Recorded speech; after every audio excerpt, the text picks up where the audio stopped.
quartet triplet. And so this one right here is a triplet because it has 1, 2, 3 little peaklets. This one is called a quartet because it has 1, 2, 3, 4 little peaklets. You guys follow what I'm saying? My naming here? Quartet triplet. So, quartet triplet. Now, these two are splitting each other. Now, this quartet triplet, the reason why I want you to memorize it, because it represents CH2, CH3. Now, think about it. How many molecules end in CH2, CH3? Like literally, millions. Lots and lots of compounds end in CH2, CH3. So when you see down here close to 0, you see in this region about right around 1.98 technically for the methyl group, and like 1.4 to 1.6 for the CH2. And usually we name these things A and B, HA, HB. So these are all HAs. The HAs is just what we're calling the methyl protons. HB are the methylene protons. And they split each other. Now who's who? For example, why does this one...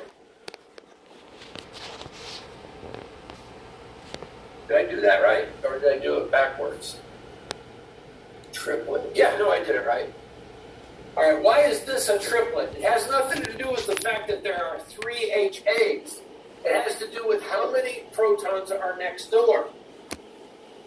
So the N+1 rule says if there are N protons next door, and these HAs are looking at 2 protons next door.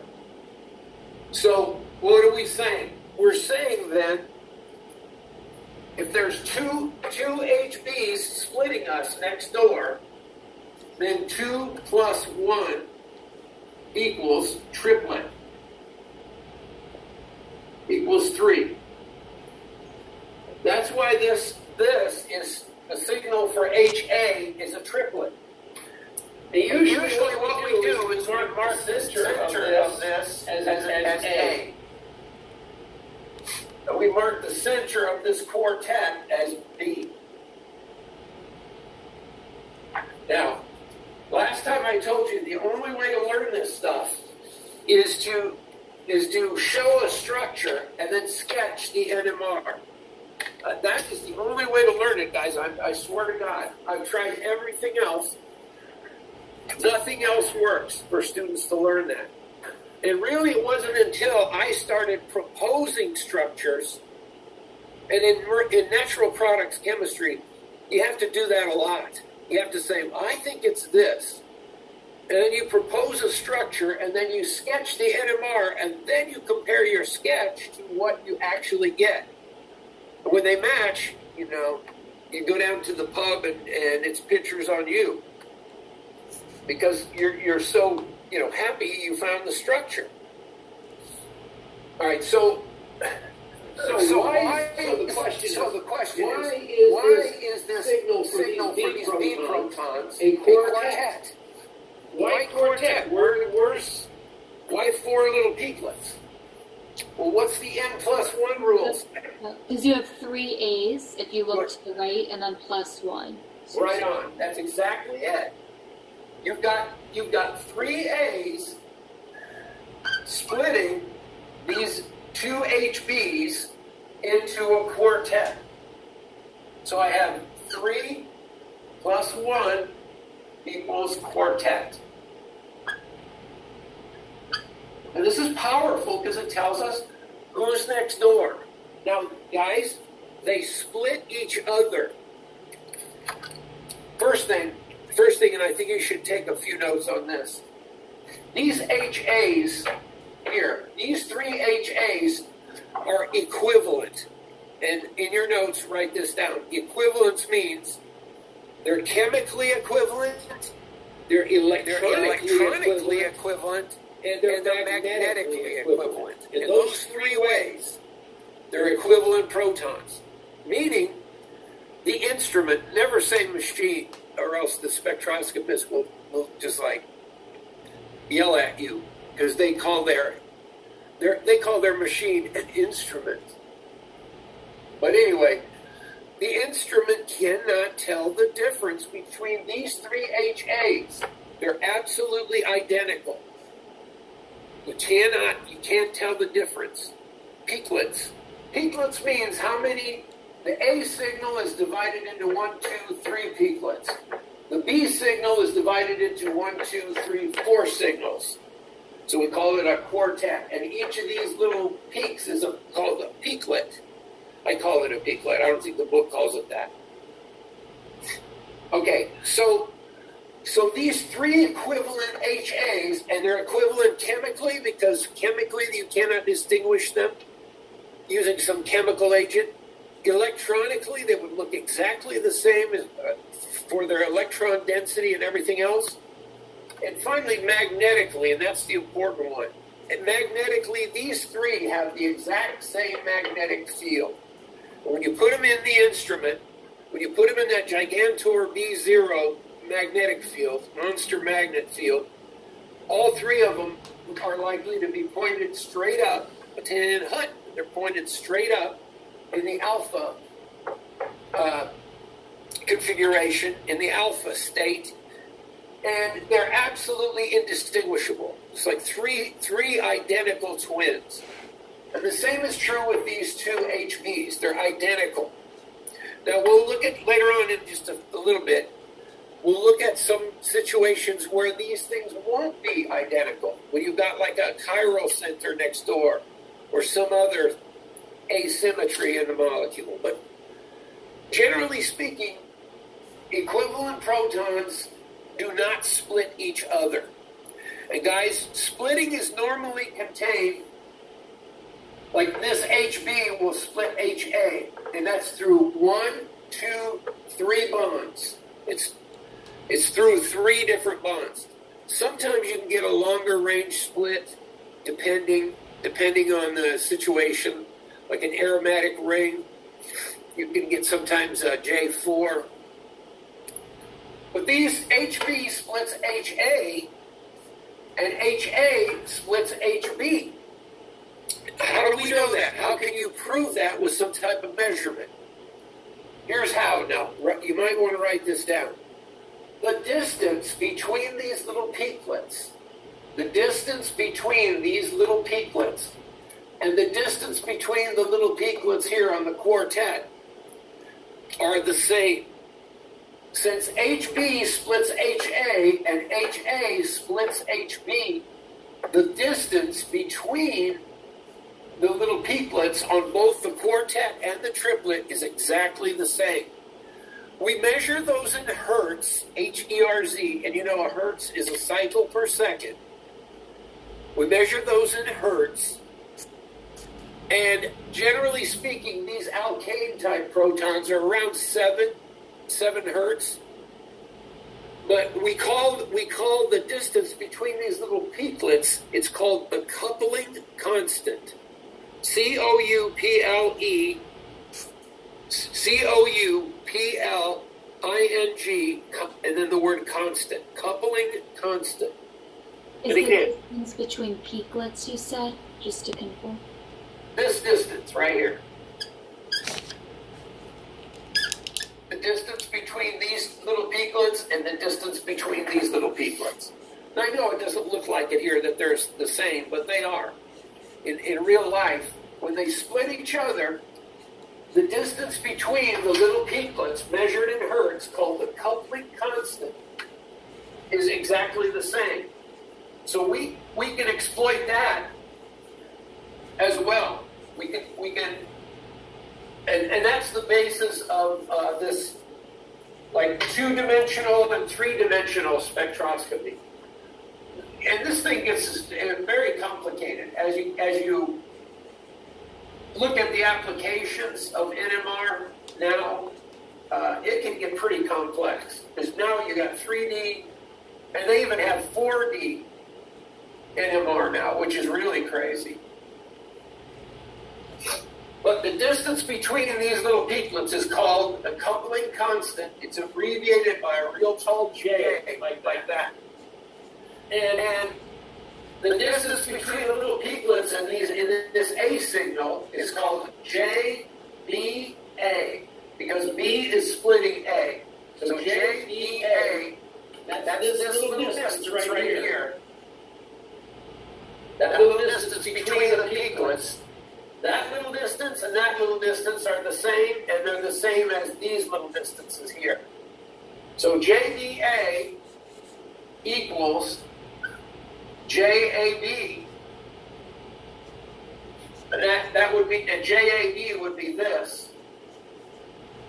That's JA splitting B. And it'll give you the coupling constant in hertz. And they give you like 7 places past the decimal. So this one might be 7.018 23246. 1, 2, 3, 5, 6, 7. Like that. Hertz. HZ. So JBA, that's B splitting A, that's the distance between these little peaklets, is the same as JAB, that's the distance between these little peaklets. It's usually like 7 point something on LKs. Now, for different groups, it's different things. But you should know right off the bat that coupling constants, they publish tables of those things. All right, so far, what do we know?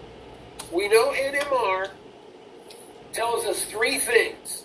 What are those 3 things? First thing it tells us is chemical shift. As a review, chemical shift is where it falls on the x-axis. It's where it falls on this x-axis. Is it way downfield or is it way upfield? In this case, it's way upfield. So chemical shift is where the signal shows up. Okay? Everybody clear about what chemical shift is? Any questions about that? Everybody have that? Yes? And just to I guess we can see this, but the chemical it's going from 0 to 12 right to left. So yeah, I know it's backwards. Yeah, it's backwards. Yeah. But that is conventionally the way they show it, and I don't know why they do that, but they always do it that way. It always goes from right to left, which is backwards to us. I guess if you're used to reading Hebrew, or if you're reading a language that goes from right to left, that's okay. But it drives me crazy. Or Arabic, yeah, Arabic goes from right to left. That's true. All right. Anyway, it goes from right to left, and where the signal falls, where the center of the multiplet falls on the x-axis, we call chemical shift. Okay. Second thing it tells us, second piece of information, is called the integration line. Now, let me show you what the integration line would show for these 2 signals. The integration line is usually one continuous line, but you don't have to show it that way. You can show it each individual integration line over each signal. Now, since there's 3 protons for these HAs, we would have an integration line that was, I actually want to make this a particular amount.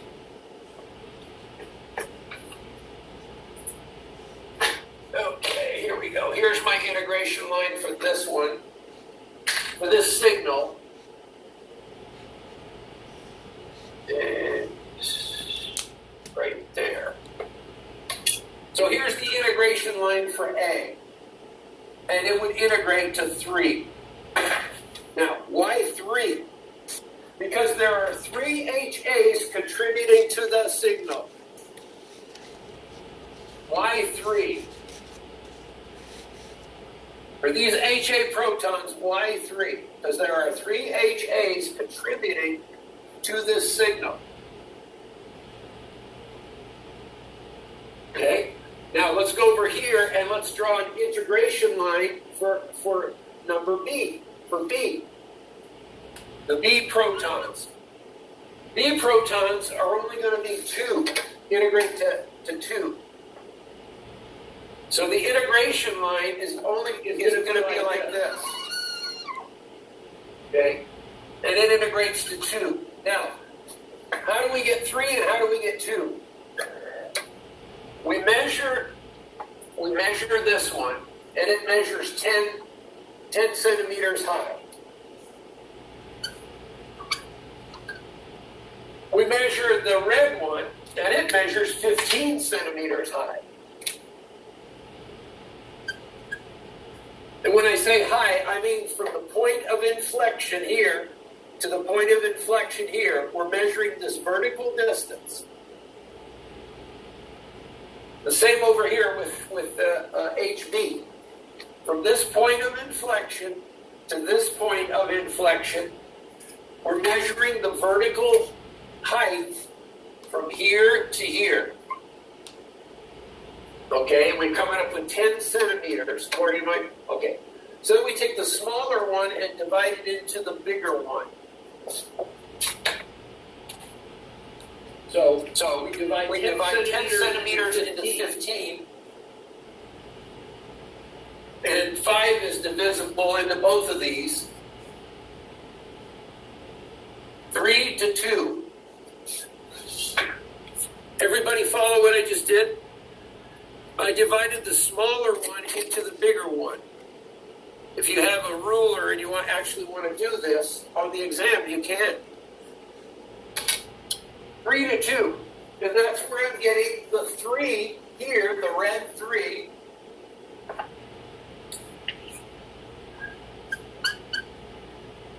And that's where I'm getting the blue 2. Now, I actually measured it in centimeters, but then I divided the bigger one by the smaller one, and I got a ratio 3 to 2. So the integration line tells us how many protons are contributing to the signal. Everybody clear about what the integration line tells us? Hey, Professor, I thought number 2 about the intensity. So the intensity is the integration line? Correct. Okay. And it's the area under the curve. The intensity is the area under the curve. Now, they try to get crazy with a bunch of terms. And a lot of the terms are how NMR works. Guys, pardon my French, but they're full of BS. If they really want to show you how it works, they'll give you the 3 block equations it's based on. Now, I looked at the block equations. I mean, I'm not a great mathematics guy, but I'm pretty good. And I took all the way through DEQ. I took differential equations, but the block equations are a nightmare. You guys know what a matrix